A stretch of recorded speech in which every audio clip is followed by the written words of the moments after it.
So around 18 months into the process, they then are matched to their guardian.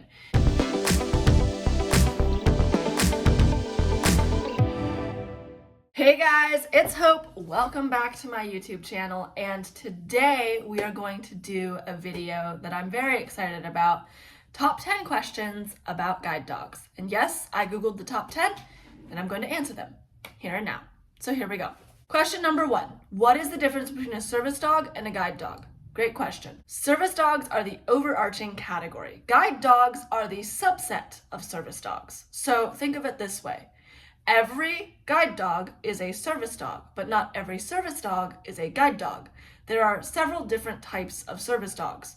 Service dogs are essentially dogs that help people with disabilities, and they are allowed in public spaces under the ADA. So there are service dogs like deaf alert dogs that can alert to their guardian's name being called, timers, smoke detectors, doorbells, things like that. There are guide dogs for the blind. There are diabetic alert dogs to detect blood sugar spikes and lows. There are cardiac alert dogs to help with cardiac conditions. There are seizure alert dogs, autism service dogs, there are mobility service dogs. There are a whole ton of service dogs that help people with their disabilities in amazing ways. And one of those is guide dogs. Number 2, can guide dogs read traffic signals? No, they cannot. Guide dogs are trained to check the environment before going forward. So when I am at a crosswalk, I listen to my traffic, I determine when it's safe to go, then I will say, leader, forward. If he looks and sees that nothing is there and it's clear, we will go. There is something called intelligent disobedience, and that is that if he saw a car coming or he saw a reason that we could not go, either the terrain is uneven or again there's a car coming or things like that, he would just simply not go. And that is intelligent disobedience. But it is the primary responsibility of the guardian to make the call whether the dog goes or not. The dog is just simply the checks and balances. Number 3, what breeds are typically used as guide dogs? Great question. So my guide dog school uses golden retrievers, Labrador retrievers, and golden lab crosses called Goldadors. There are some guide dog schools that use German Shepherds.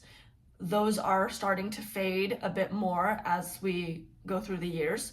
And then there is one school that I know of that uses boxers and poodles as well. But the majority of guide dog schools, as far as I understand, use labs and goldens and crosses. Oh, and then the Mira Foundation up in Canada uses Bernese Mountain Dogs, labs, and crosses of the two called Labernese. And then they also have another breed that's called the Saint Pierre. Those are typically the guide dog breeds that you will find. Number 4, how long do they work? Great question. So according to Molly Burke, the average for a guide dog is typically 6 to 8 years. Leader has worked for 7, coming on 8. And depending on what happens with the guide dog application, we will see how long he actually works for. And then according to my guide dog school, typically guide dogs retire anywhere between 8 and 10. And then there are extremes, obviously. So some guide dogs have been known to retire at 5 or 6 or even 7. And some guide dogs have been known to retire at 11. So there is a far-reaching span, but from my understanding, usually it's around 6 to 8 years. Number 5, is it okay to pet a guide dog? Usually, no. If the guide dog is in harness, that means that he is working. Even if I'm not moving and leader's just laying down right beside me, if he's in harness, he's still actively paying attention to me. He's actively making sure that I have what I need. Even if he's sleeping, even if he's napping, he is still kind of on alert for what I might need. And so he is working, especially if the dog is moving with the guardian. that is definitely not a great time to pet the dog because they are actually moving and working and guiding. And if the dog misses a curb or a signal or misses an alert and doesn't tell the guardian about something, I could run myself into something, or he could just not be paying attention and run me into something, and that would not be good. So usually the rule of thumb is if the guide dog harness is on, the dog cannot be pet. If you ask me to pet my dog and I say yes, I will ask you to wait a second so that I can remove his harness so he can tell the difference between work and play. And that is typically how we handle public pettings. Number 6, how does one qualify for a guide dog? Great question. In the US, it's typically that you have to be legally blind to qualify for a guide dog. So somebody with usable vision like me can qualify for a guide dog. And you also have to have very good and proficient cane skills, meaning that I need to be able to navigate my own way around things and be able to completely and independently travel by white cane before they will give me a guide dog. I like to think of it as the guide dog doesn't open up the house for me. I'm already in the house and I know where every room is. The guide dog just comes in and turns on the lights and makes sure that everything is accessible and like puts in all the accessible appliances. But I already know my way around the house and I already know what I'm doing. The guide dog just makes it easier. That's how I like to think of qualifications for a guide dog. Number 7, can they live with other pets? Typically, yes. A guide dog school does prefer typically that the dog doesn't live with other dogs. Sometimes pet dogs can give bad habits to a working guide, and so preferably they would like to see a dog in a one dog household, but they will not disqualify you for having multiple pets in your household.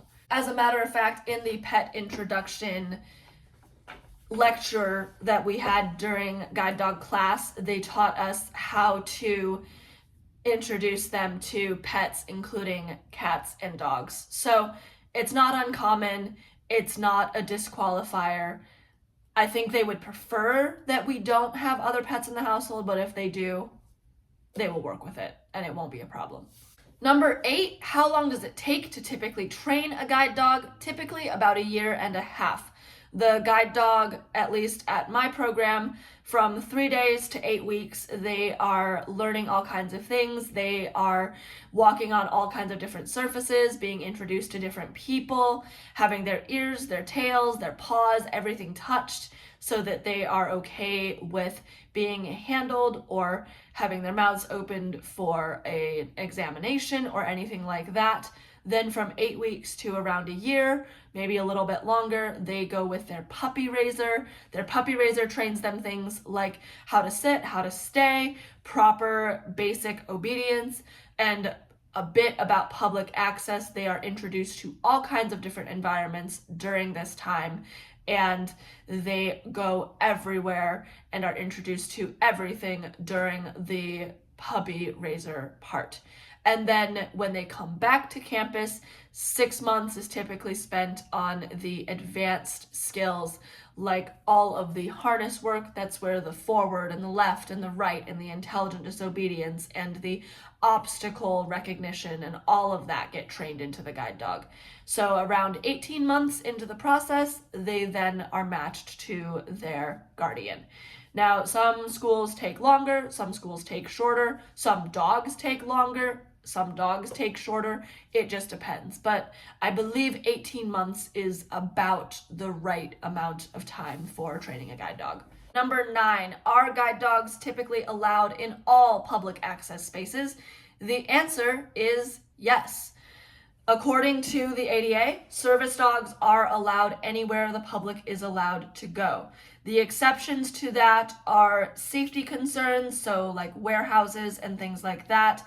And then also, I believe there are exceptions when it comes to medical facilities like ICUs and places like that. There are some places, or like x-ray rooms, there are some places where service dogs are not allowed to go.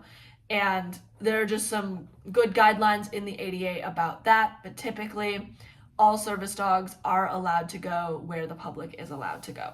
And then number 10 is what happens to them after they retire. That's a really good question. It really does depend on the person you are asking. So there are a lot of different things that can happen, right? My guide dog is going to live with loved ones. There are other people who will keep their guide dogs. There are some people who will give them back to the puppy raisers.